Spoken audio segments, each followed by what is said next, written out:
ګرانو کتونکو زه یم ستاسو ورور نادر خان. یو واقعه د سره شیر کوم. بله شپه چې کوم د الارچ هسپټل نه موږ ته د ورور کال راغی، بصیر ویلفیر فاونډیشن چیرمن.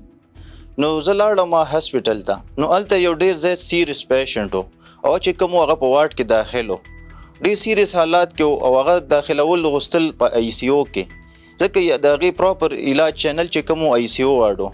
نو دې حق سره موږ ډاکټر حضرات سره زموږ باقاعده میټینګ وشو چې دا بیمار چې کوم دی دا د آی سی او پیشنټ دی او تاسو دلته دا ایډمیټ کړه. نو دا د دې زیر علاج لکه نه ده. نو هغې حق سره زموږ بېګا شپې پورې ډېر میټینګونه د لارچ مختلف چې کم سټاف وو هغه ذمهواران کسانو هغوی سره زموږ میټینګ وشو. هغې ته به موږ همدا ریکویسټ کوو چې دا پیشنټ چې کوم دی دا موږ ته آی سی او کې تاسو ایډمیټ کړئ. نو هغوی به موږ ته همدا ویل چې په آی سی او کې موږ سره ځای نشته دی. په الارچ هسپټل کې چې کوم دی هغې کې 3 آی سی او دي، 2 چې کوم دی هغه میډیکل آی سی او دی، یو چې کوم ده سرجي آی سی او ده، او 4 نمبر چې کوم ده هغه پیټس آی سی او ده. نو کوم 3 آی سی او چې دي هغه کې ټول دوی چې 35 بیډز دي کې، او پیټس چې کوم د ماشومان کم عمره چې کوم دي نو دې کې تقریبا داسې 9 بیډز دي. نو به موږ یو آی سی او ته لاړو چې هلته لاړو هلته مو بیډ فول دي، چې بل ته لاړو دلته هم فول دي، چې بل ته لاړو هغه 3 نمبر ته نو هغې کې چې کوم مو یو بیډ هغې کې خالي و. نو موږ ورته ویل چې دا پیشنټ دلته هغه کوي موږ ته دلته ایډمیټ کوي. نو هغوی موږ ته دا وویله چې نه دا سهار نه چې کوم دی دا ریزرو شوی دی او پیشنټ چې کوم دی اوس راځي او 10 منټ بعد راځي. نو موږ ته هغه پیشنټ چې کوم دی هغه موږ ته هلته ایډمیټ نه کړه. زه په دې حوالې وم چې الارچ هسپټل چې کوم دی دا یو مین هسپټل دی د پېښور، او په دې باندې دنیا کوم پیشنټ چې ایمرجنسي بیس باندې هم هغه کېږي. یو خو د الارچ هسپتال چې کوم سټاف رویه ده یو خو دا ډېره زیاته بد اخلاقه ده. دوی کې بالکل هغه پیشنټ سره هغه تمیز باندې هغه اخلاقي طور بالکل که هغوی سټاف دي او که څومره هم دي که سیول دي او که د هغې والا دي سیکورټي والا دي بالکل پکې آداب نشته. انسان سره به بیمار وي او بیا چې د دوی بد اخلاقي وګوري. او دویم خبره ده چې یو پیشنټ به وي هغه به بیمار سیریس حالات کې نس دا ستا خبره په صحیح طریقه اوري نه تا ته داسې لیفټ درکوي چې تا تسلي کړي.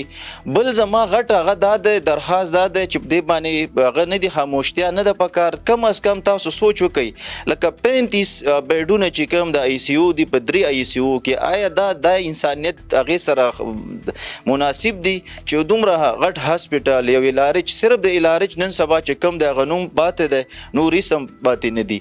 او په دا هسپټل کې بالکل د انسان د بیمار بالکل څه قدر نشته، بالکل هغه ورته د انسانیت په نظر ګوري نه. نو د بد مرغه چې کوم هغه پیشنټ چې کوم هغه به چې کوم کسان دوی سره هغه پرایویټ هغې ته ویوړو هسپټل ته میشن هسپټل ته. نو بیا نن ماته تقریبا هغه رور کال وکړو چې زمونږ پیشنټ چې کوم دی هغه ایکسپایر شو صرف د الارچ لاپرواهي په وجه. نو زما دا میسج دا پیغام چې کوم دی دا الله حکام ته دی او هغه ریسپانسیبل ذمهواران کسانو ته دی چې برای کرم یا خو د الارچ هسپټل دی نه دا نوم لرې کړي د الارچ دا دلته نه مکمل ختم کړي. دا صرف په نوم باندې یو هسپټل پاتې دی، نه د دې هلته نه صحیح ټریټمنټ کیږي نه نور داسې یو بیمار ته هغه رنګ هغه ملاویږي هغه کم چې د هغې هغه حق دی هغه فرض دی. او انسانیت نه خو مکمل لکه د انسانیت خو بس سوچ هم نه کوي. هغوی ښه ورته پته چې دا بیمار سیریس دی مري په ډېر په بد حالات کې دی او بس دوی به چې کم دی دوی به تا ته بس هغه دا کوي چې دا سیز نشته او دا سیز نشته او دا سیز نشته.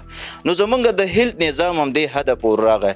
نو الارچ هسپټال چې کم دی دا صرف برای نام یو نوم بس پاتې دی. نور بالکل زما د الارچ هسپټل نه ډیر زیات ګیله او هغه په دې ده چې بالکل هلته د انسان څه قدر نشته.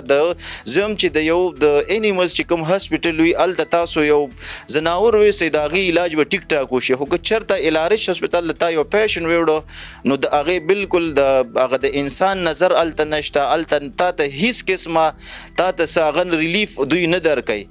او د ټولو نه هغه چې آی سی او 35 بیډونه تاسو خپله سوچ وکړئ چې آیا 35 بیډونه په دومره په پوره پېښور چې دی دا یو کیپیټل دی نو 35 بیډونه به د دې څه علاج به د دې وي. او بیا تا ته دومره سیریز هغه درشي تا ته دا بیا په شپه وي چې دا بس دلته نه ویسه. نو دا د دې خبرې څه مقصد شو، د دې انسانیت څه مطلب شو. بالکل انسانیت په دغه خلکو کې ختم دی، بالکل د انسانیت هغه نوم او نشان هم په دوی کې ختم دی.